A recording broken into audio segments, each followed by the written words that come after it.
Hello, hello, hello. This is Talking Manchester United. United, do you know what? I forgot what I was saying then. But I'll start again, shall I? I'm not going to stop the broadcast and start again, though, because this will be funny for everyone else. Struggles. Let's try again. Hello, hello, hello. This is Talking Manchester United, a United Stand podcast with myself, Paul Gardner. And joining me, as always, is Ash Burns. Ash, how are you, my friend? Yeah, I'm all right. I think most United fans are sort of along the same wavelength at the moment, not really knowing what's going on and all this. But no, I'm not too bad. About yourself? Well, apart from my brain shitting itself just then, I'm all good, mate, to be honest. The defeat yesterday was a hard one to take, but we'll get into that shortly.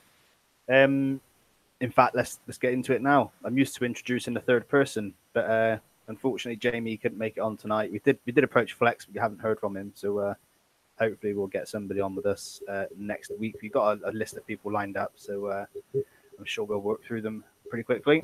So last night or yesterday, 3-0 at home to Spurs. Yep. Before I say anything, what are your thoughts on the game? Do you know what? And I'm sure most United fans, it was such a weird game. It was so odd. And after the game, it's, I'm sure a lot of United fans feel hard done by, and I think we should as well, because that first half was, for the most part, superb. It was fantastic football. You know, a lot has been made of this Spurs team and how fantastic they are, and we saw shades of that in the second half, granted. But that first half, we limited them to nothing. We controlled every area of the park pretty much. They had one or two chances, but we should have been 2 or 3-0 up by half time. If it wasn't for our lackluster finishing, lack of composure, I think we'd have been out of sight by half time. I thought that the midfield, I thought Fred was superb first half. I really thought he was energetic. He put himself about. I think it was a stat or something before the game that he completed more passes than any other United player so far in the league this season. Yep. I'm pretty sure that continued last night because he was everywhere, linking play, driving forward. We saw a lot of his pace as well. Even cutting down the flanks an occasion. And we went in at half time, fairly optimistic, thinking, if we, keep on, push on second half, we could win this quite comfortably. And then 6 minutes later, we're 2-0 down. But it was funny because I said, we were watching the game last night, and I happened to say, asking, how's the game? I said, yeah, pretty good. I said, but I've no doubt within 5 minutes we'll concede. And sounds low, innit? But yeah, terrible first half. Again, defensive errors. We set up in a certain way, which I think is the way forward. I really think the 3 or the 5 at the back, however you want to play it, I think it is the way we should be playing because I think it makes us more expansive. And I was saying, I've been saying a lot of the times we don't play with enough width, and that this formation allows us to pack the middle and link play through the middle a lot better, which we saw.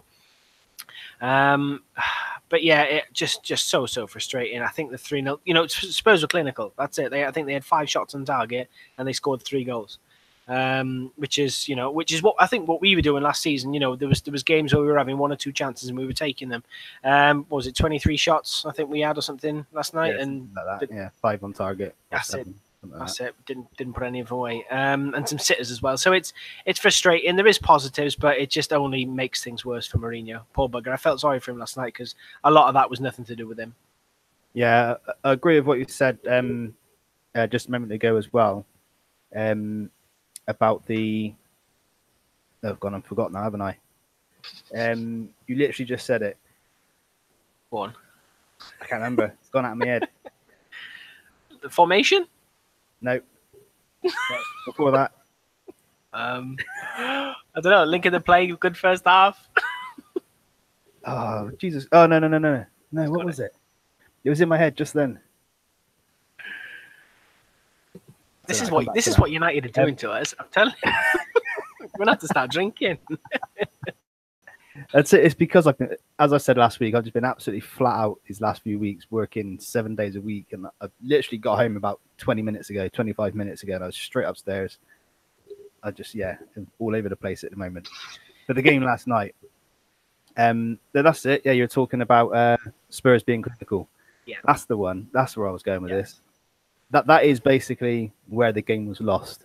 It is down to the quality, essentially. And Sam Allardyce was talking about this on the Alan Brazil sports show, and he was saying exactly what I was thinking last night. That we played very well in that first half. We were arguably, well, I think most people would agree, we were the better team in that first half. Even in the second half, I still thought that we tried to go for it. Even at 1-0 down, we were going for it. Even when they scored the second goal, we still had chances to score. We were still pushing forward. We were still creating chances. But it was a little bit more hit and hope. Yeah. You know what I mean? Then when the third goal went in, we just sort of collapsed a little bit, which most teams would, to be fair, at 3-0 with 10 minutes left. Yeah. But then you look at Spurs' front line against our front line, and they are head and shoulders above us, player for player. I mean, Harry Kane's a better striker than Lukaku, and there's no doubt about that. Lucas Moura is better than Rashford and Martial combined, if you ask me. I mean, I've always rated Moura for years. Christian Eriksen is a fantastic player. Even in the summer, there was a lot of United fans saying that we should be signing him. It wouldn't have been a bad signing, let's be honest. Dele Alli, I don't like him. I don't think he's that great, but he scores goals. Do you know what I mean? But so their front line is better than ours, and that's where the game was won, essentially. Just they had that quality there that we don't possess at the moment, and that's what it came down to. And plus, our defense is quite well. Don't need me to go on about our defense. No. But yeah, I thought the first half was fantastic. A complete contrast to the Brighton game, because against Leicester as well, we were talking about how proud we were of the team. They battled for 90 minutes to get that win. It sort of fell apart at Brighton. No idea what happened there, but you get anomalies like that. It's just a shame that it came so early in the season. Yeah. But yeah, against Spurs, we've seen that battle mentality, the siege mentality that we want to see. 6 changes as well to the team. A lot of people really upset about that.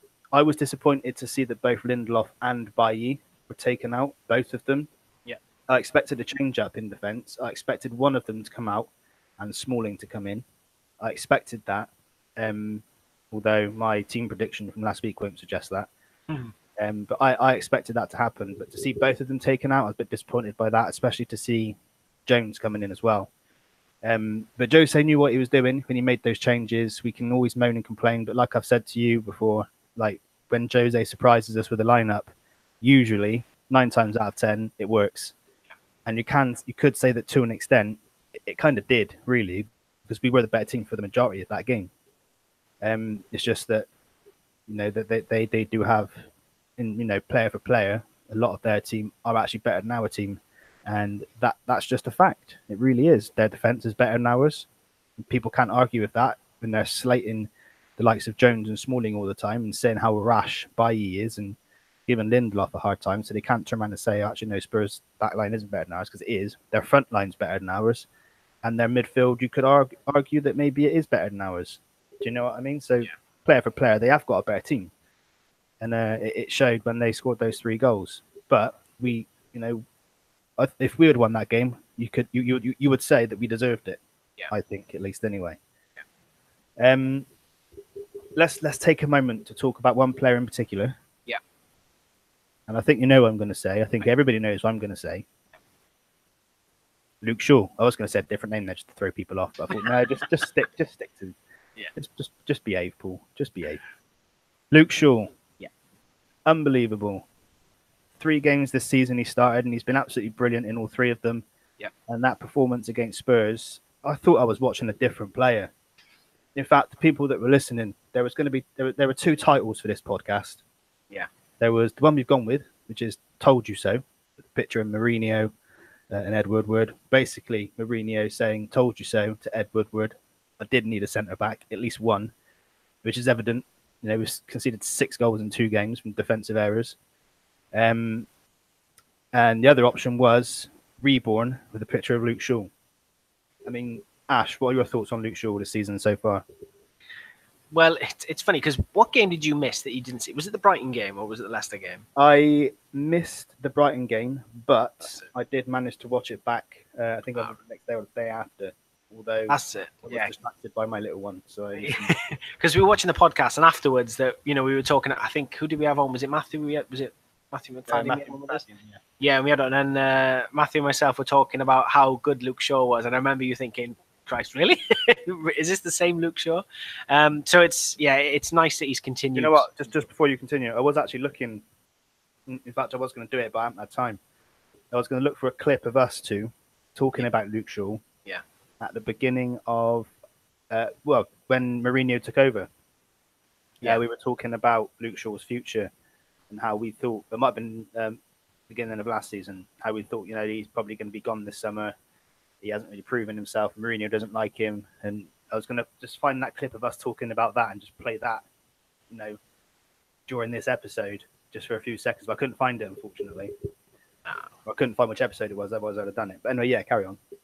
Yeah, no, it's really nice to see him continue in the form that he's kicked on this season, and it's nice to see him, back up what he said at the start of the season. He said that, he's back fit, he's in great shape, he's worked hard, and he wants to prove. It could have taken the easy option and said, you know what, sod this, I'll go and play for someone else or whatever. But he's put his head down. He said, I want to do well, I want to succeed at Manchester United.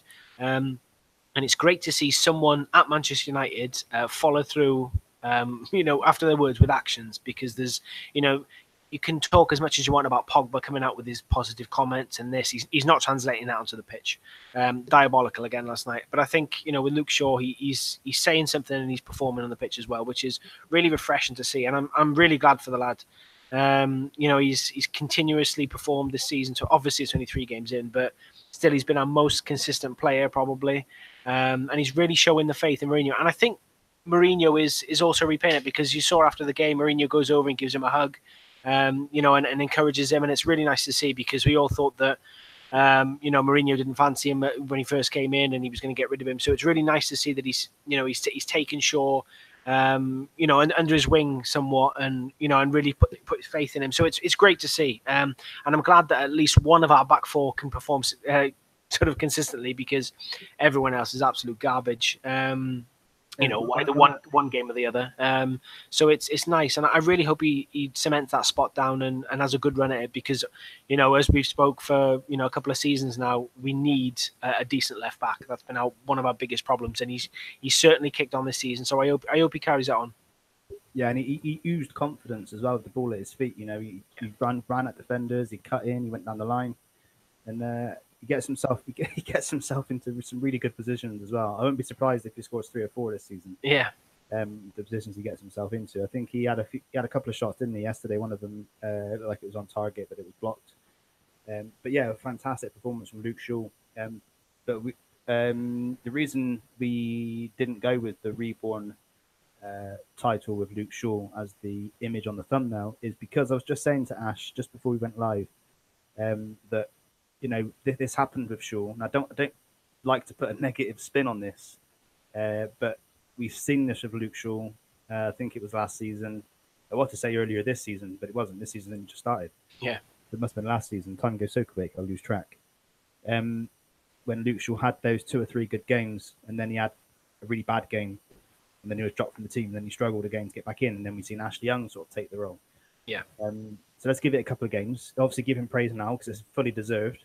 Give him a few more games. If he's still there and still performing, then yeah, I think we've got a real winner in Luke Shaw there. But he needs to maintain this rhythm now and keep going and push on from here. Yeah. So yeah, let's give him credit because he deserves it, but let's just not get carried away because we've seen this before. Yep. Another player, you've already mentioned him, Fred. Yep. Absolutely fantastic. I thought in the first half, like you say, putting his body around, making tackles, playing some good key passes. And one other player I want to mention as well, and I can't believe I'm still, especially after what I said about him last season. Can you guess who it is? Chris Smalling? Nope. Phil Jones? Nope. Jesse Lingard. Right, okay. Because yesterday, I thought he was really good. Not just with his runs off the ball, but even when he picked up the ball, he was able to beat players. He played a lot of good key passes, little flick passes. He looked so confident and so fluid. I thought, in yesterday's performance. I don't know what you make of his performance yesterday. That's an odd one because that pretty much the whole game. Well, I think from about halftime, I was saying at halftime we should have hooked him at halftime because, as you know, as fancy and whatnot he can be, I just thought he just wasn't effective enough. Well, as effective as he has been in the last couple of months. You know, we've seen him really up his game and become a goal threat, providing assists. And I just don't think he did anything. I think he put himself about as he normally does, but he just didn't do anything. And against a team like Spurs, obviously he missed that chance. Whether it was blocked or not, I don't know. He should have put that away. And I just think, playing a two up front, kind of like we did with Lukaku, and I suppose Lingard was sort of around there with him. It just didn't work for me. It just didn't work. I think we should have played Sanchez over Lingard from the start. Against Spurs, he's an ex-Arsenal player. He's going to be up for it. We should have played him earlier.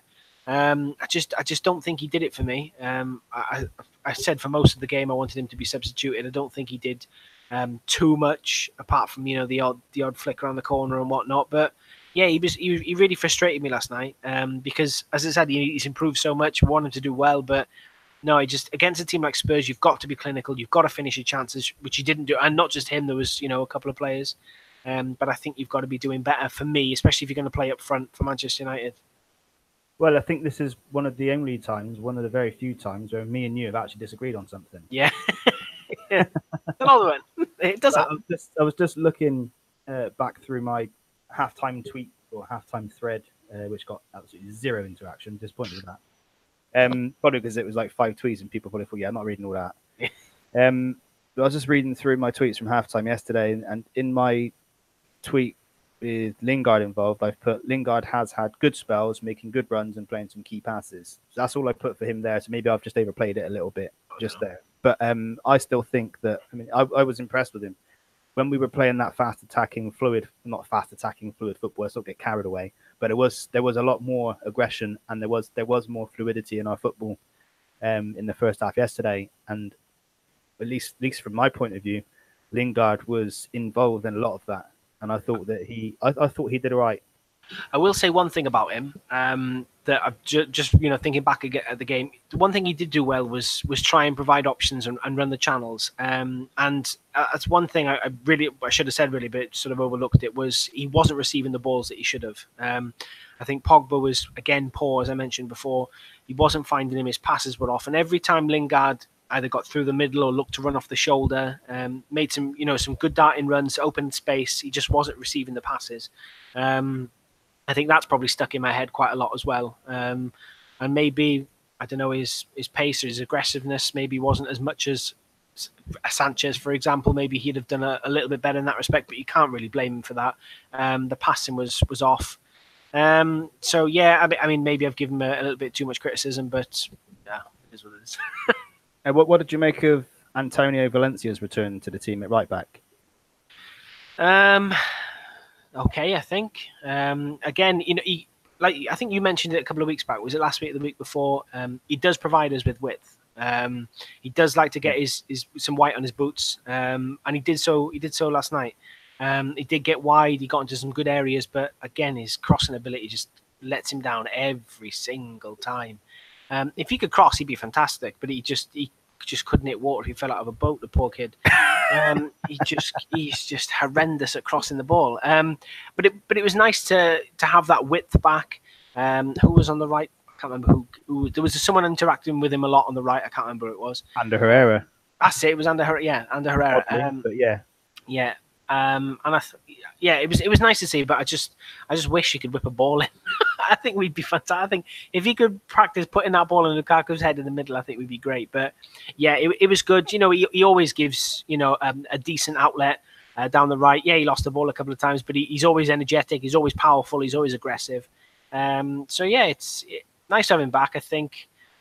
Who were we playing there before? Darmian. Yeah, I'd much rather Valencia in the team than Darmian. I think Darmian's a little bit too safe, too sort of, I don't know, he's like a Tesco value meal deal with, the just ham, the water, and the ready salty crisps. He's like that, you know what I mean?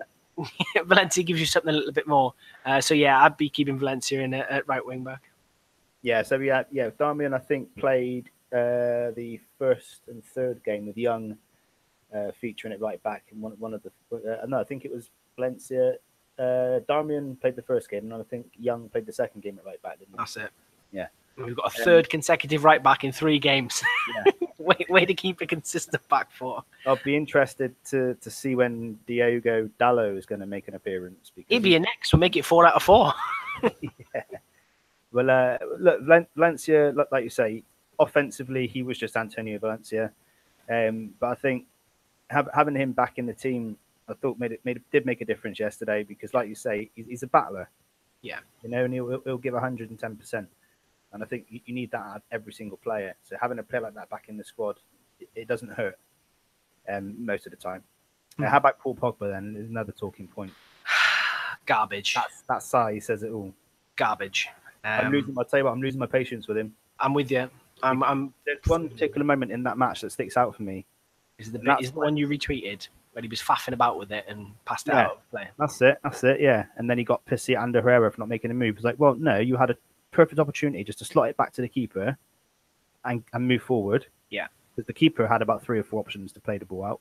Yeah, and then Ander Herrera went back toward the corner so that he could lay it back off to him, so that Ander Herrera could get a bit of power on it and launch it up the line, get it out of danger. But no, he decided to hold the ball. I mean, he might have had a bit of method to it, hold the ball, draw in a few Tottenham players, and then lay it off. So he might have had, an idea in his head of what he wanted to do, which may have worked if someone else knew what he was trying to do. But when you're in a position like that against Spurs, you want to get that ball away, not faff about with it. Do you know what I mean? So the fact that you got pissy with the players, like, no, Pogba, you decided to stand there with your arms out, with your foot on the ball, waiting for Spurs players to come around you. Just deal with it. This is probably me thinking something completely different, but I do feel a bit sorry for him in that instance, because as easy a pass as it was back to the keeper, and that's what he should have done. I think in his head at the time, he's thinking, I've got to get this ball forward. So maybe he was trying to, bring in the players to continue the attack and get the ball forward. So he didn't really want to pass it back. He wanted to go forward, which is all well and good, but you need the players there to do it. So, I mean, that's what came to my head first of all, but I'm not excusing what you should have done in that instance then was turn and run. Yeah. Look at the likes of, Herrera does it quite a lot. Yeah. Fred done it more than one time. When you put the ball, you turn and move quickly. Don't stand there with your back to the players and put your foot on the ball and wait for them to come to you. Turn and make that pass. Look for someone. Which is what you should have done. Don't get me wrong. I thought him and Fred. Well, I thought Fred was excellent. I thought he was okay. Pogba first half. He had a few decent chances. He had a couple of shots, I think. But he spooned them. Yeah, exactly. Whistled wide again. You know what I mean? It's like, you know how to shoot. Yeah, exactly. Rarely ever hits the target. That's it. He very rarely does. And again, I think it was second half. This is my issue with Pogba. He's coming out and saying about mentality and we need to fight and stuff like that. I'm not seeing any of that on the pitch for him, especially in that second half. It was exactly the same against Brighton. In that second half where we needed a leader, we needed someone in the middle of the park to push on and to drive forward and link play. Exactly the same as what we needed in the second half yesterday, and we didn't get it with him.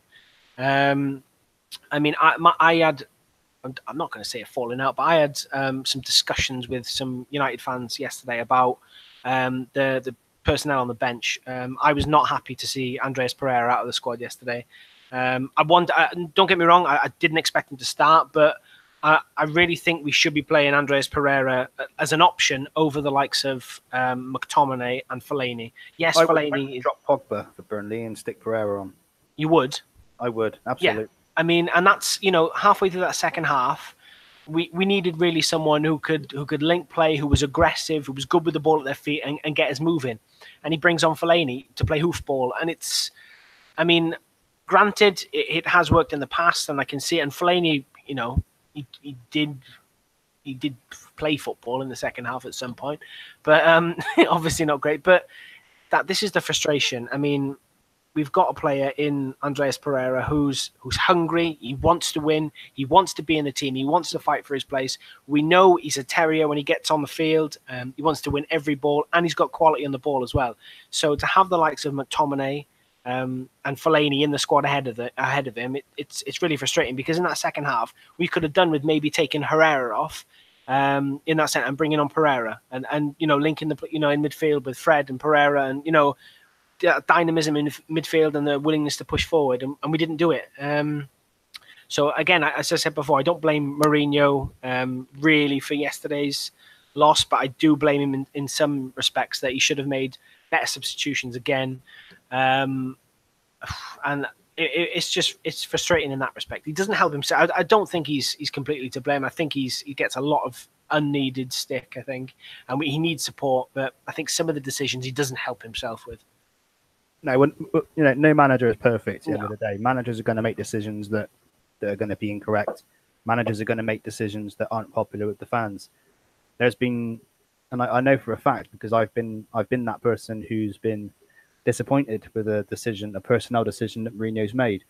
But then I very quickly had my mouth closed and we've won the game and played convincingly, which is why I've said it several times. Whenever we see a lineup which we're not like, we don't like, don't judge until we've seen the match. Yeah. And another example of it was last night. The way we played was, 10 times better than it was against Brighton. We didn't get the result, but that's down to the quality. Yeah.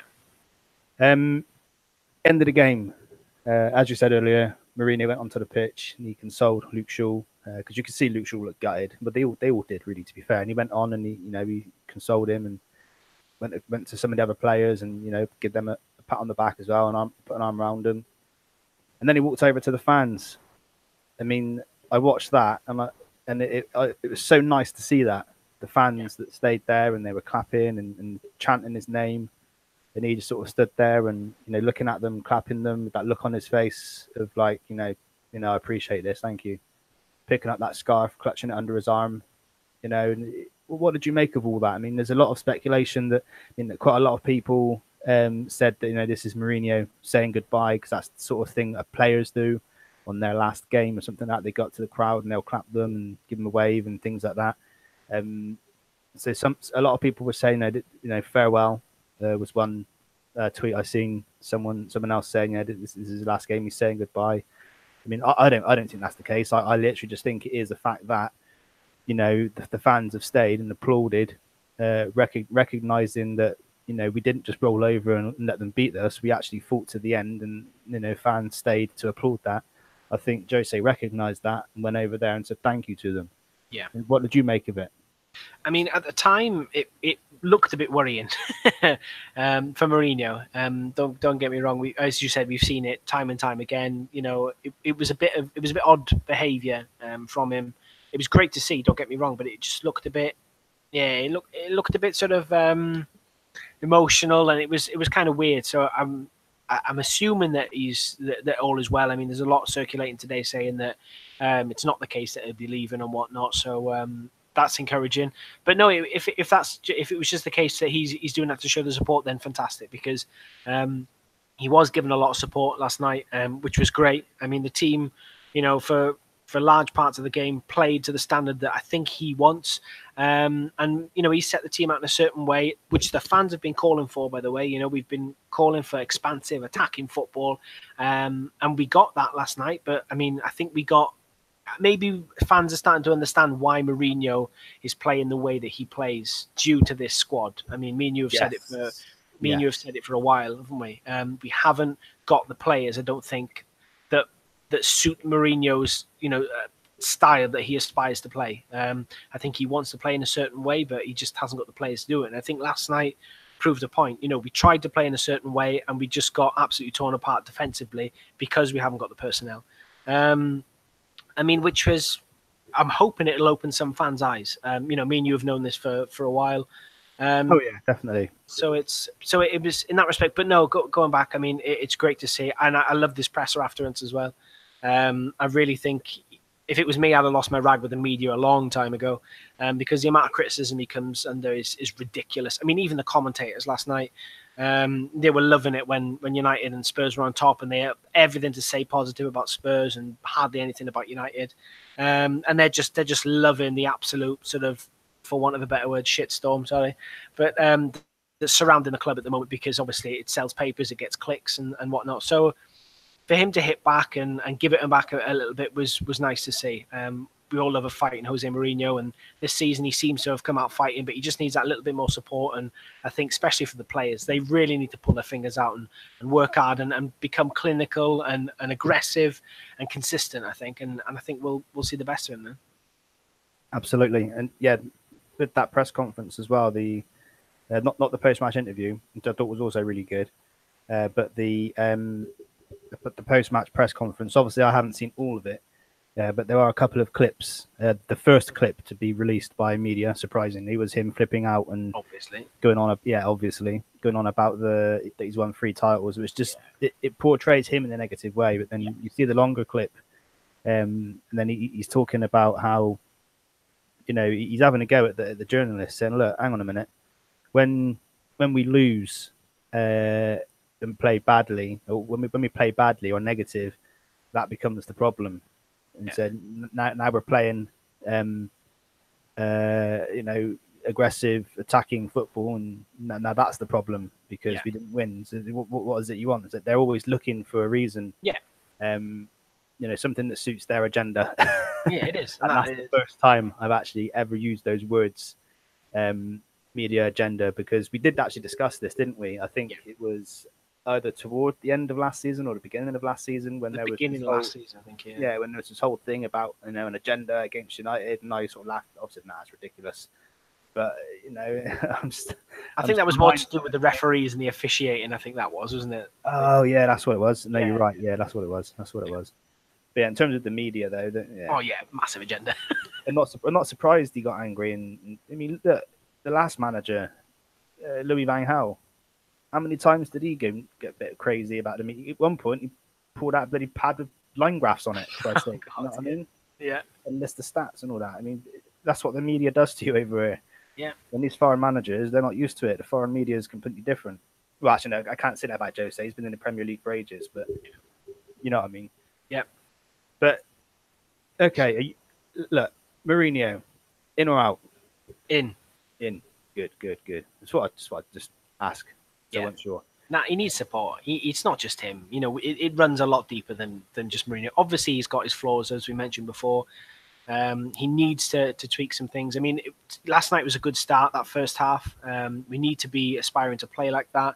Obviously, we need the personnel to do it. So, you know, once he makes up his mind what his best 11 is, what his best back 4 is, and we start playing to that level, I think we'll be absolutely fine. So, but yeah, it obviously runs deeper that. You know, we can talk as much as you like about the board and Ed Woodward and everything, but yeah, I'm Mourinho in 100%.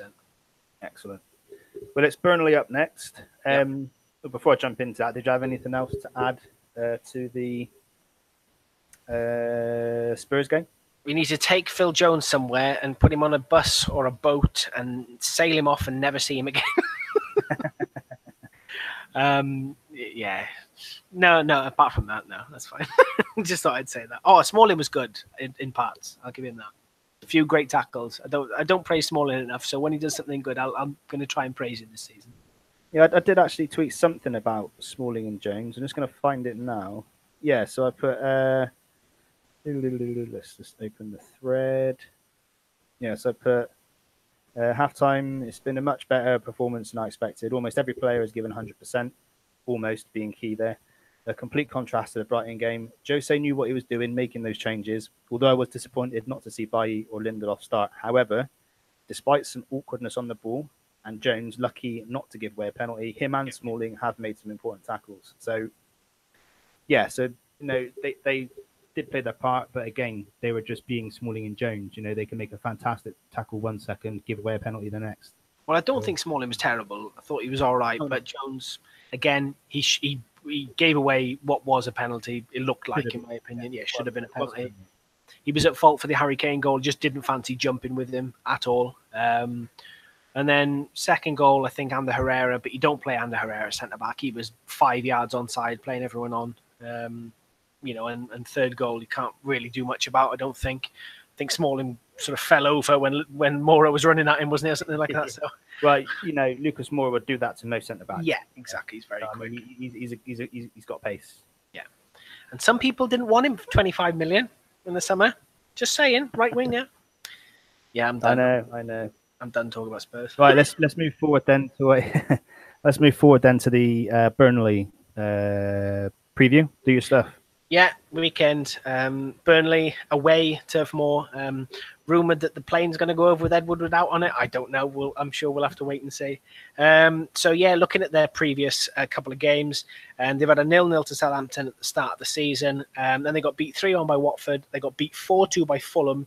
And sandwiched in there somewhere, they got beat by Olympiacos 3-1. So, a pretty dire start to the season for them. We know they've got quality. You know how well they did last season, though. They're in Europe now this season, obviously with that Olympiacos tie in the middle. And I think that will hinder their sort of progression. Well, depending on how well they get on, it will hinder their progression, I think, in the Premier League this season, as we see with a lot of sort of lower level clubs who do make it into Europe. I think it might play into our hands a little bit at the weekend, because I think middle of next week, have they got another tie with Olympiacos? I think. So they're going to try and. I think they have. Just the week after. 30th of August. Yeah. So I think they're going to, they've got to overturn a 3-1 deficit, so they might rest a few players at the weekend. I'm hoping they do, so it might give us a little bit of a chance. Not that we shouldn't be beating Burnley anyway. But yeah, so again, danger men. They've had a pretty dire start to the season, but I've managed to write a couple down. I think you had one, didn't you? Is that what you said? Yeah, I've got one. Who's your one then, and I'll build off that. It's okay. So their best player so far this season is James Tarkowski. Yeah, a centre back, and he's their top scorer this season with 2 goals. So they've scored 3 goals this season. James Tarkowski, centre back's got 2 of them. So I'm guessing from set pieces. So that's he's obviously a threat. He's 6 foot tall, so he's not short. But yeah, he's the only person. I mean, his average. I'm looking at whoscored.com. I don't know if anyone uses that website, but I'm just looking at that right now. And James Tarkowski's average rating so far this season is 7.8. Not many have a rating like that. So no, I've not seen him play.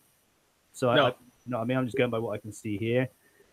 He looks like he could be a threat, but apart from that, I can't see anyone else causing us problems. But our defense, Atkins and Stanley could probably cause us problems. You could put a traffic cone, I think, in the box, and it causes problems at the moment. Yeah, I think I've got Tarkowski down as well, especially because he's a defender. I think if they're whipping set pieces in, which they'll probably get, with our defence in the state that it is, he could obviously cause problems from set pieces. I've also got Aaron Lennon down. I see him sort of shades of Lucas Moura in him. He's obviously been around the Premier League. Maybe his pace isn't what it was, but he still could be a danger. I've also put Stephen Defoe down. A Belgian player, followed him for a couple of years when he was playing back in Belgium. He's got quality, he's good on the ball. And then Sam Vokes I put down just because he's a Welshman and he knows where the goal is. So yeah, the 4 I got down.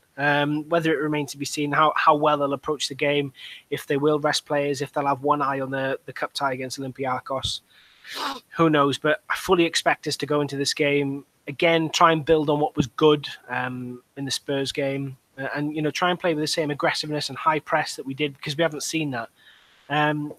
Who's your 11? Oh, do you want to discuss the 11 from last week and our predictor? Yes.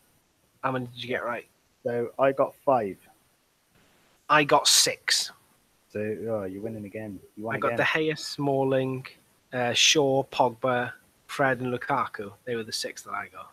I got De Gea, Shaw, Pogba, Fred, and Lukaku. So it's 3-1. Yeah, all right. You didn't need to say that out loud.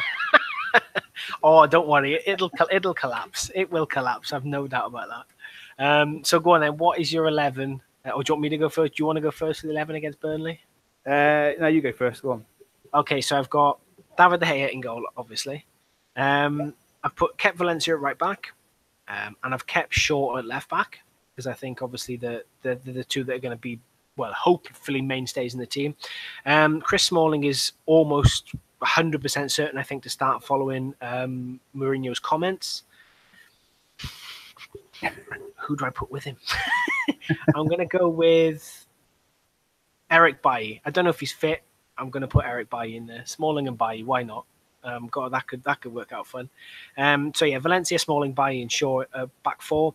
I've gone with a midfield 3 of Matic, Pogba, and Fred. Right. might do something. And then I've gone with Lukaku, Sanchez, and Marcus Rashford. I don't know why.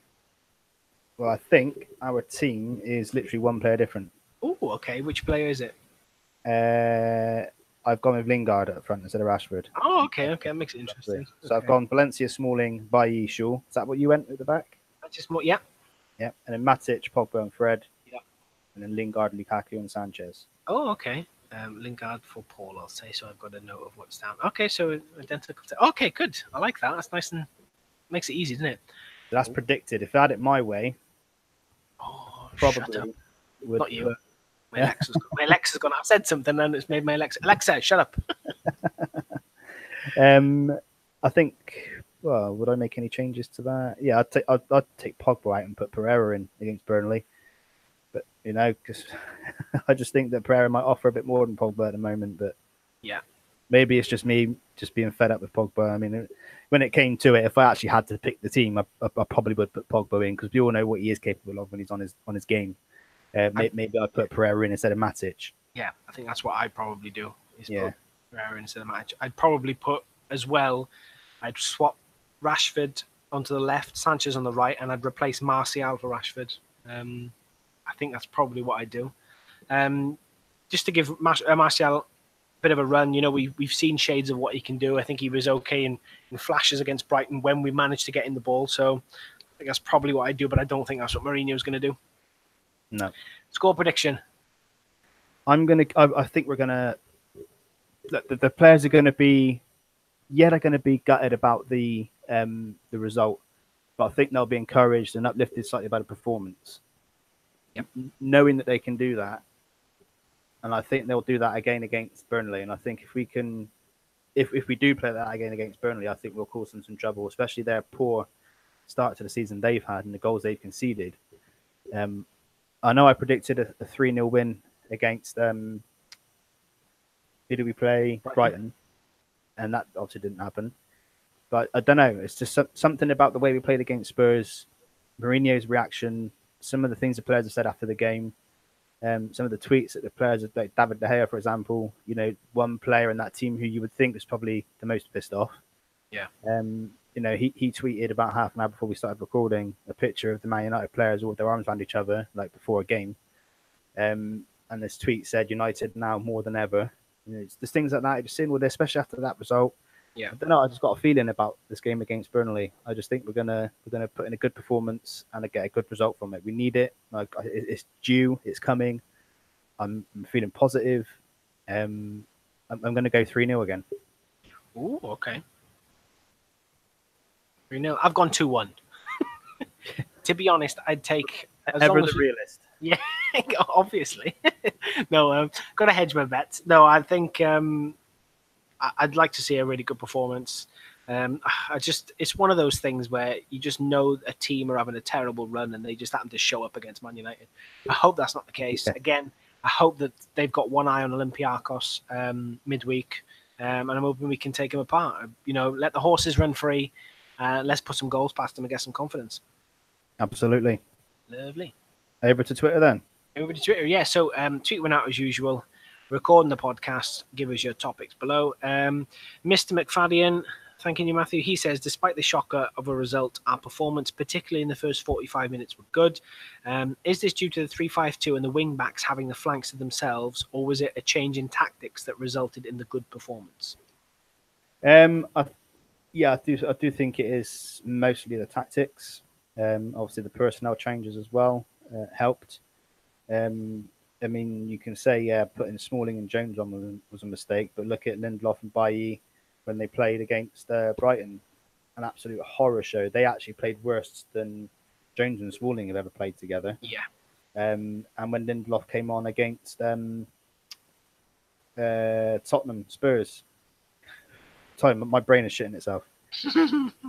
when he came on, he didn't play very well. No, he didn't. He looked like he'd never played for us before. Yeah. So it's not really a surprise that Smalling and Jones were picked, but they as Lindelof and Bailly were. I still want Lindelof and Bailly to come back again. I still want them to get minutes together to form that that bond, and I think they will. But yeah, I do think that it's the personnel change and the tactics that resulted in that good performance. Because like as you quite rightly said there, Matthew, having Smalling and Jones there, and obviously Matic dropping back in there at times, with seeing how far forward Shaw was getting and how he was, not afraid to make those forward runs, made a huge difference. And we need that from Shaw. If we can keep this 3-5-2 formation, it's going to be difficult now with Jones going off injured. It limits our options at the back. So we might end up seeing us going back to 4-3-3 again, which is fine. That's what everybody wants, remember? 4-3-3. Yep. All of a sudden now, everybody wants 3-5-2. So come on, So it's fans, they think they know what's right until they realise it's wrong, and then they change their mind. Yeah. It's a funny old world. But yeah, I do think it was definitely the switch in the tactics and also those personnel changes that made a huge difference in the way we played in that game. Yeah, I think bang on. I think it's a mixture of a few different things. I mean, that 3-5-2 obviously worked a treat with us, especially with the personnel that we've got. I think because we've got no natural wingers, I think we're relying on fullbacks to provide width. I think Shaw is better suited for that left back role than Ashley Young because he's got a little bit more variety to his play and to his attack. Because he's a left-footed left back, he can whip crosses in down the line straight away. And Valencia, it was nice to see Valencia back, as we mentioned before. So I do think that was the case. I think the mindset was different last night as well. We went for it, considering it was a decent Spurs team and we know how well they can play. And obviously they showed that in flashes. I think that first half, they didn't have a sniff, really. We dominated the game and we showed a side of us. I mean, even sort of Gary Neville and Jamie Carragher were saying on Monday Night Football, they were saying that they've not seen a United press like that for 5 or 6 years. So it's, there is positives to take from it. And I think 3-5-2 or 5-3-2 is probably looking our best bet. But as you said, Paul, with Jones going out now and our defensive sort of personnel limited, it'll be difficult for us to play that. But as long as we keep the same intensity up, the same aggressiveness, I think we'll be okay. Absolutely. Michael Stow, he says, I just want you to tell me everything will be okay. Don't worry about a thing. No, I won't start singing. But we shut up, you. I don't know. I'm assuming to look. Michael, it's 3 games in. Michael, everything will be okay. Yeah, everything's going to be all right. We're 3 games in. If we were 23 games in, I don't think I can guarantee you that, but I do think things will get better. Just wait and see. We're going to win the league. I'm not that delusional. Come on. Ike Iguala, he does this every week. This sort of 2 or 3. Huh? Tony Yeboah, what a player. That's why I call him from now on. Tony Iguala, you are now Tony Yeboah. What a guy. The crossbar king. That's right. Loved him. So he says, does Jose have to win the next game against Burnley to keep his job? Should United stick or twist considering the international break next week? Does Jose have to win the next game against Burnley to keep his job? No. I do think if he loses against Burnley, that's going to make life very difficult for him. But I don't think if we lost that game that he would be sacked. He'll be closer to the sack. Yeah. Definitely. But I don't think he will be sacked after that game. Yeah, I don't think so.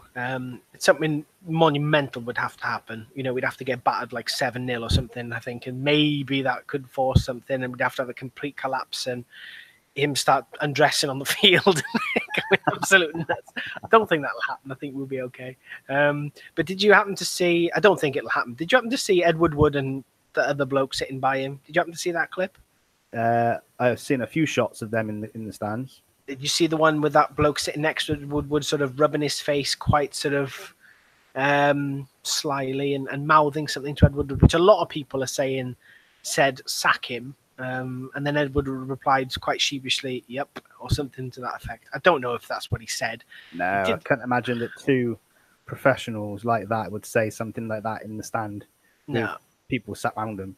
You know what I mean? I can't imagine that that's probably what he said. I don't think so. I think he must have said. I think a lot of people said he might have said terrible or something about the performance or whatever. That's what I thought it looked like anyway. But the guy probably said, "How's your missus?" You what? The guy probably said, "How's your missus?" Terrible. But yeah, I don't think. I think we should stick. I don't think we should get rid of him yet, or for the foreseeable future. So far, give him time, give him support, and then see where we are. He also adds lack of match fitness to 3 or 4 of the back four. Matic, Herrera, Lingard could be the reason why we couldn't get a result. And he says more of the same effort, and we'll win more often than not. Again, he mentioned the formation. I think we've discussed the formation about 3-5-2 and 4-3-3. All depends on fitness, I think, and personnel available as well. Yeah, I think what Tony Abell was asking there is if that lack of match fitness is the reason we weren't able to pull through a result. It could well be. I wouldn't say so, though. I mean, every team or most teams are in exactly the same position, having players coming back late from the World Cup or injuries. You know, that everyone's having to deal with the same sort of thing, but they're getting results. Yeah. I think it just comes down to the lack of quality the end of the day, and which was evident again last night against Spurs. Yeah, but yeah, but you're quite right. More of the same effort, and we'll win more. I think it might have been Gary Neville. It may have been Jamie Carragher. That they were saying that one thing that Mourinho will be saying is that if we keep playing like that, keep creating those chances. I think it was Sam Allardyce again who said this. If we keep playing like that, keep creating those chances, keep having 20 or so shots in the game, we will start winning more games. Yeah. So you're quite right, Tony. As long as we keep playing like that, then we should win more often. Yeah, I agree. Terry, tell Saunders. He says the worrying thing there isn't just one problem at United that can be fixed, and we've got real problem with our owners, the CEO, manager, players, and God knows what else. But unfortunately, in football, the buck stops with the manager. Yeah, that is the sad thing, really. I mean, look, we can only speculate about what's going on with Ed and the Glazers. Everything looks like the Glazers are being stingy. They don't want to cough up the money. You've got a CEO who's out there saying we can do deals that other clubs can only dream of, which makes you think, okay, is the money there? Do you know what I mean? But they just, it's really weird. It's really odd. You just don't know what's going on. But it does very much look like that the Glazers don't want to spend lots of money. They want to keep it for themselves, line their pockets or whatever it is they do with it. But yeah, there are problems everywhere. Like we say, Mourinho isn't perfect, but he's certainly not the worst. I do think he can turn it around. A lot of the players, look, we've still got Deadwood that we should have got rid of 5 years ago. That aren't Mourinho players, which for some reason we just can't get rid of. Now, is that a reluctance from the board to sell them? Because I can't imagine that Jones, Smalling, Darmian, various other players would struggle to find a club. I mean, obviously they won't play at the same level, but I can't imagine that they wouldn't be able to find a club at all. It's almost like the board are reluctant to sell them. Yeah. Because they know if they got to sell them, they got to buy someone, better, more expensive. It don't know. It just does it smell a little bit like the Glazers are looking to cash in maybe on Manchester United? Well, this is it. This is what I think it was either 1 or 2 years ago. There was something in the paper or circling around in the media that whenever it was, 4 years from then is when the Glazers were looking to sell. Yeah. That's what I read. That's what I heard. Now, I don't know if that was 1, 2, or 3 years ago that I read that. So I think it must be coming up to that time now where they're looking to sell. So maybe that's why they're not willing to spend so much at the moment. I don't know. Again, this is all stuff we read. We don't know what the truth is. It's all speculation. But yeah, that is what I read. I read that there, from 4 years from that point, I think it was 2 years ago. Yeah. So I think that they could be looking to sell the club. Well, the thing is, they've put all these sponsorship deals in place, made so much money. And I think it was very recently, was it last week or the week before, United were named as the most valuable sports franchise in the world at $4 billion, I think we were valued at. Yeah. So, I mean, that, it was a very odd transfer market. Most United fans will agree on that. And, that after thinking about it and stuff, that sort of kind of popped into my head. The Glazers, as much as we can slag them off, and we will slag them off, bunch of bastards they are. But they have backed managers in the transfer market on more than one occasion. Maybe the lack of funding, it could point towards Mourinho heading for the exit. We don't know, but I mean, might not want to invest in the club too much because they're looking to sell and obviously minimize their expenditure and make as much as they can when they sell the club. I don't know, I could be wrong, but it smells a little bit like that. And just the we all want the Glazers. Well, most people do. All of them do. But I don't know. I seen a poll today that was quite worrying. Somebody put a tweet out saying, Glazers in, Glazers out. And I think it was something like 88% Glazers out. I'm thinking, who are those 12%? They've misclicked, surely. I got fat fingers as well. It happens sometimes. The people that have clicked Glazers in are probably just doing it to see how many have done it. Yeah. But yeah, I mean, look, if they do sell, who's to say that the buyer isn't going to be a lot worse than the Glazers? It's true. Mike Ashley, really. Yeah. Imagine that. Moving on. We have Ross Hemus at Ross Hemus 123. He says we saw attacking football in the first half and 3-5-2 formation, which we've wanted for so long. But because we got battered, I think it'll put Jose off going back and playing like this and make him go back to park the bus. Do we think he will? I don't think he'll. I don't know. It's difficult to say. I think I mentioned it before. He played in a certain way in that first half against Spurs. I think we tried to do it in the second half, and look how that turned out. And as I mentioned, maybe that's the reason that he has been a little bit more defensive, because he hasn't really got the defense that he can trust when the forwards and the midfield are so expansive. It does leave us a little bit short at the back. That our 3 goals that we conceded, showed that yesterday, and the 3 we conceded against Brighton again. So. I don't think one result will sway Jose's sort of whole ethos of how he likes to play football. There's no chance. He's far too stubborn and experienced for that. As going back to parking the bus, I don't think he has parked the bus too much. We've tried to play expansive football, and I think we have got the best defensive record. Well, we did have the last 2 seasons. I think was it something like that.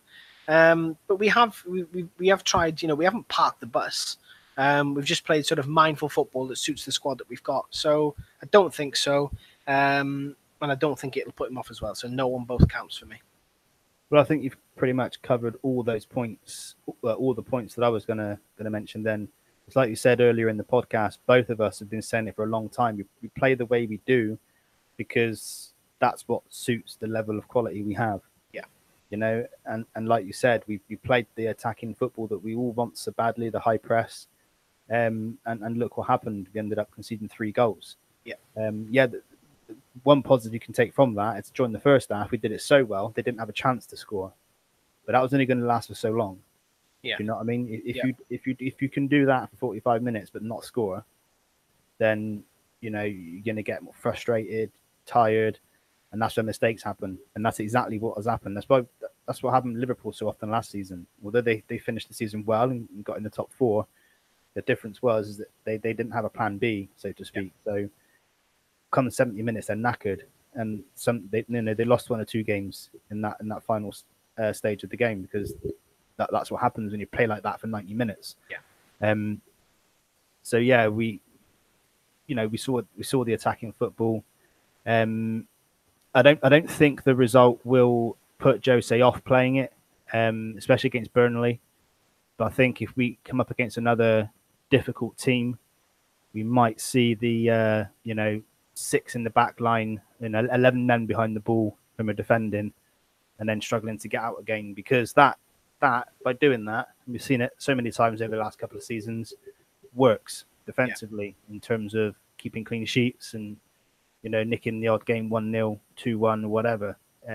We probably will see that again quite often this season, because at the moment, as proved last night, that quality going forward, we just don't quite have it there.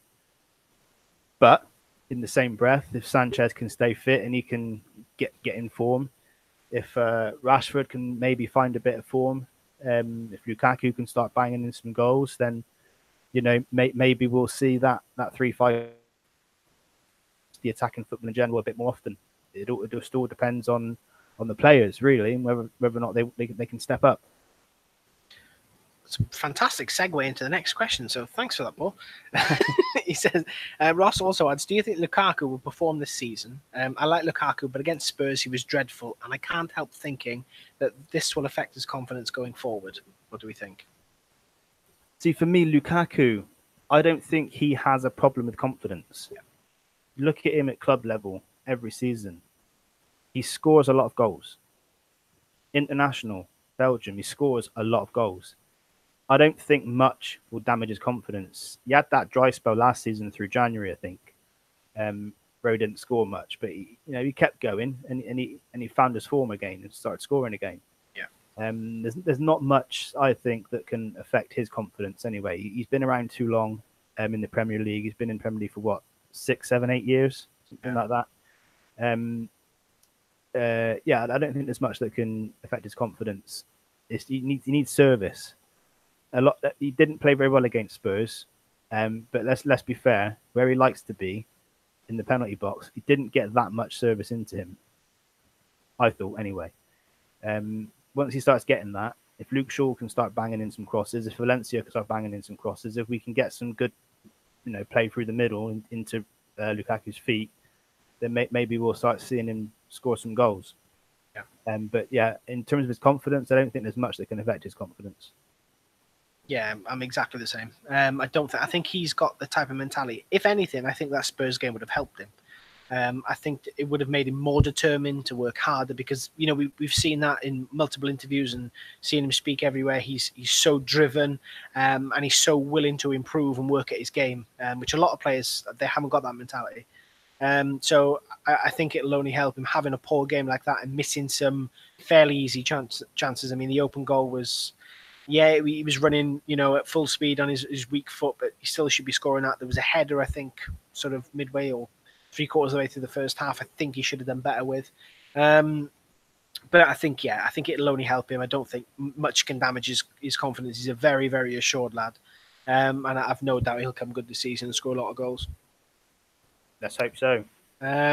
Rome's MFC, why can't our centre-backs get a good run of games? One mistake and they're out, which completely kills confidence. 3 seasons and we don't know your best centre-back pairing. Jose out, and he can take Jones and Fellaini with him.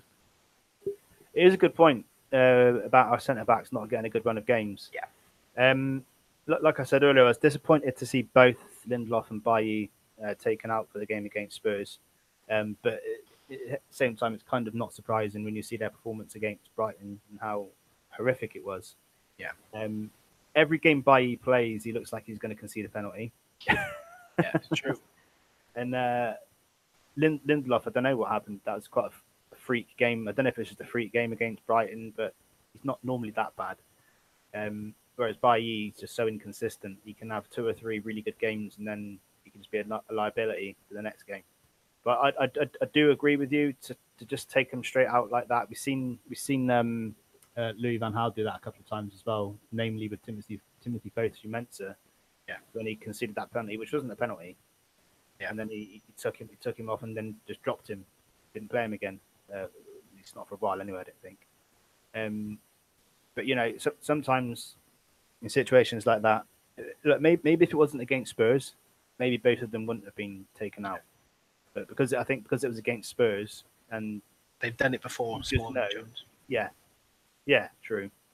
You just know that after that game against Brighton, Bailly and Lindelof would probably, especially Lindelof, may have been a bit shaken by that and a bit down on confidence. You don't want to risk that against Spurs. So I get why Mourinho put them both out. I just hope that they both manage to get back in the game soon. Yeah. Or Bailly at least, because of the two, Bailly and Lindelof, I would rather Bailly was the one that found some form, matured quickly, and cemented himself as one of our number 1 centre backs. The reason I say I prefer him over Lindelof is because he's got the pace and the strength. Yeah, that we want from a centre back. And you've got to remember but they're both still fairly young for centre backs. I mean, Lindelof's 22, 23, Bailly's 24. So they've still got the best years ahead of them. They're still learning.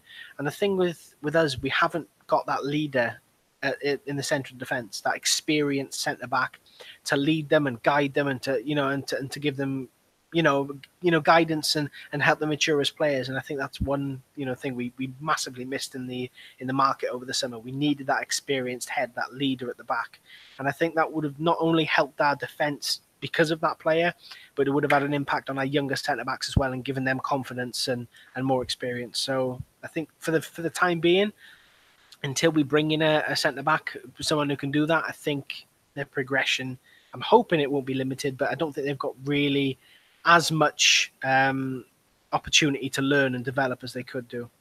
I think this season as well, it's in Jose's best interest to try and get the best out of both of Lindelof and Bailly, because they are his signings. Yeah. As far as I'm aware, anyway. Yeah. As far as I'm aware, it's obvious that they came in whilst Mourinho was in charge.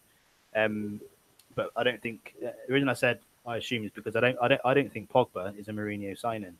No, because he came in the same season as Mourinho, if I'm not mistaken. Yeah, and so that deal would have been going on for a long time, because that Pogba deal, that's not something that had been done in a few weeks. No. That was going on for a long time. There was actually reports that it had been going on since the summer before. Cool. The talks were going on. So he was bought by the club, shall we say? Yeah. Probably for commercial gain as well as a quality player on the pitch. Yeah. But I also don't think that he's a typical Mourinho player anyway. No, he doesn't work hard for the team. I think you could argue that he's not a Mourinho signing, and that could be why there's a bit of friction between them. Yeah. If there is any friction between them, there might not be. If there isn't, they play it down very well. Yeah, I agree. Red Ninja, they say, how high is the ceiling for Luke Shaw? Being that he's one of the very few shining players so far this season for United, he's finally showing why we bought him as a teenager. We've touched quite a bit on Luke Shaw. Well, I've not been in Luke Shaw's house, but I'd imagine his ceiling's probably the same sort of height as mine. Shut up. I bet it's higher than most of our ceilings, to be fair, with the wage that he's on. Yeah. So yeah, thanks for we've discussed Luke Shaw in some depth. Robin Kenston, he says, after last night, after the match stuff and the presser, Jose solidified himself as my favourite manager after Sir Alex Ferguson, but I still think his boat has sailed as our manager. All the best in the future, Jose. Time to make room for someone new. Robin's already saying his goodbyes. Yeah, Robin, man, come on. You're Swedish. You should have more compassion. Well, after that presser and the way, he walked to the fans and the players after the game, he's shown that he wants to be there. He's shown he has passion for the club, and that's what you want from the manager. And I think I did put a tweet out saying that I've never backed Mourinho more than I do right now. Yeah, especially when about what happened in the summer, the transfer window, and the fact that the board didn't want to sign anyone. They thought they knew better than him, and clearly they don't. So yeah, I mean, you got to feel for him a little bit. I don't think the boat has sailed for him just yet. I think he's got time. He has got time to turn it around, and I think he will. Yeah. And yeah, you can say go get someone else in, but I think if you get someone else in, they're going to have the same problems what he had with the squad, the same problem that he had, as in the Glazers don't want to spend the money. And they don't seem to want to get rid of the deadwood, which is bizarre. It's like they don't want to sell anyone. Yeah. Like I said, if they sell someone, they got to replace them. Yeah. You know what I mean? Which means spending money. So I honestly don't think that bringing someone new in will help. I mean, you get that thing when a new manager comes in, a team seems to play well for a game or two. Yeah. So we might get somebody might come in, I don't know, let's just say Zidane, purely because that name's being thrown around a lot. He might come in, we might win 4-0 in our first game, 3-0 in our second game, and then we might lose a game, and then all of a sudden we hit a slump again. You know what I mean? Because quite often a new manager brings a new energy, but then once that energy runs out, you start seeing the true colours of the team show through. Quite often, that doesn't always work unless they're backed, and I just don't think that any new manager will be backed to the extent that they need to be to get Manchester United back to the summit of the Premier League. Especially if Mourinho does go before Christmas, because that could be the time that if the club are planning it, he could go before Christmas. I highly doubt it, but they could do, and then that January transfer window could be for a new manager to give, funds to. I don't think that's the case. I hope that's not the case. But if it is, it's a dangerous time anyway, because the January window is always terrible. So I hope that's not the case. But yeah, I agree with you there, Robin. As favourite manager after Sir Alex Ferguson, I do like Jose, and I'm with you there. When you've had Moyes and Van Gaal. That's very true.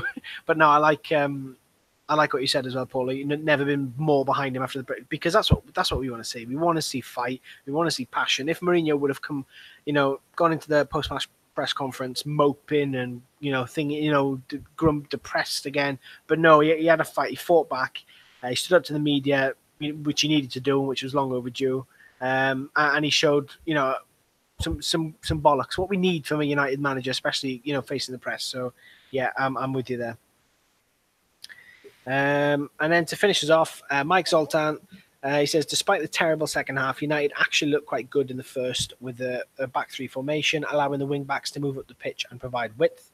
Who would be your three backs going forward? Herrera or Matic at centre back, or three true centre backs? Well, I wouldn't put Herrera in the middle for a start. At the back, definitely not. I suppose you could argue Matic to play there, but it just doesn't sit right with me. No. I'd rather that we had three natural centre backs. I would actually put Smalling, Jones, and Bailly, or Smalling, Lindelof, and Bailly together in a back three. I know that you could argue two out of three of them aren't that good, but if it allows us to play the football we want to see, and give us a chance of scoring more goals, then I'd be all for them playing. And because there's three of them, there's extra cover. Do you know what I mean? Yeah. So it wouldn't necessarily be a bad thing, but I'd definitely go with three true centre backs all the time. I'd go for that. But at the moment, we're a bit light now, aren't we? With Jones going out, it doesn't give us many options. Well, it's Smalling, Bailly, Rojo, Lindelof. Is Rojo fit? I don't know. I just said Rojo. I've never said Rojo. Wait, not Rojo. Marcus Rojo. So essentially, what's that? 4 fit centre backs to play 3, which I don't think. There's no way he'll risk that. Because if one of them gets an injury, well, we're pretty much knackered then. Yeah, I'm with you. If we were going to play it, I'd want to play 3 natural centre backs. I don't like all this, square pegs and round holes and all that. Something that we've done for far too long. I think we need natural players in their natural positions, and that's the way forward. Again, it just highlights the fact that we needed a centre back, an experienced centre back. Obviously, that's not the complete root of our problems. Obviously, an extra centre back wouldn't have helped us put our chances away last night, but it might have helped stop some of the goals that went in. But 3 natural centre backs all day. Absolutely. Well, I think that wraps it up then. Does indeed. Excellent. Ash, do you want to give out your Twitter details? Yeah, it's at Ashboyo, ASHBOIO. Excellent. And you can follow myself too, at Paul Gardiner LP. Follow our podcast Twitter accounts. We do put a tweet out every week asking you to give us your questions or topic suggestions. The account is at United Stand Pod, or just search Talking Manchester United. Will come up in the search results like that as well. Follow the main United Stand account if you don't already, at United Stand MUFC. Thank you all for listening. We do appreciate it. I said it last week. I'll say it again. The channel is growing on YouTube slowly, but it's growing. Getting more and more views. We've actually had a couple of comments now, which is always quite nice. So get over there, subscribe, and drop us a comment and let us know what you think of the podcast. If you agree or disagree with any of the points you make, give us a like, give us a dislike if you dislike it. I bet not many people promote dislikes, but we don't just want to fish for likes. Give us likes, likes. But no, if you don't like it, tell us why. We want to know. Get involved with us on Twitter. You've got our Twitter accounts. But mainly just thank you for sticking with us. We really appreciate it. I did not envision that we'd be doing this for a 3rd season. No. To be honest with you. No. But we are. And it's fun doing it. It's good getting the interaction from you guys as well. So again, thank you very much for that. Ash, don't know if there's anything else you want to add? I don't think so. I think that's about it. Just the usual what I garble on about at the end of the podcast. Support the manager, support the team. there's not much we can do about it now. So let's get behind the boys and hopefully bring some positivity and some good results back. Absolutely. And as a lot of this season, the first few podcasts, you've actually had a guest on with us, which has been very good. It's always good to have a third opinion talking with us. We were supposed to have Jamie Ward on with us tonight, but he couldn't make it, unfortunately. So hopefully he'll be available next week. We've got Flex, who you may know from the United Stand, Jude, to come on with us. Who else have we got lined up? I think we have got Matthew Bearded, Miss Matthew Beard. Yeah. So we on with us have, last season at some point as well. I think possibly Soph Yeah. at some point. I don't think she knows, but she'll find out. I think that's it for now. I think Robin Kenson did sort of give us some interest, but obviously living in Sweden, and I think he works between. Did he say between the hours of like 12 p.m. and 10 p.m. I think our time, so it'd be quite difficult for him to record. But not entirely sure. But yeah, the point I was making is that we're getting people on essentially. So if you want to join us on here, whether it's to have a good chat with us or to slate us, whatever it may be, get in touch with us. We look forward to getting people on. But I'll stop rambling and end it there. So yeah, cheers, Ash. Thanking you. No worries, and thank you everyone for listening. We'll be back next week celebrating a 3-0 victory. I'm sure. Cheers. Goodbye.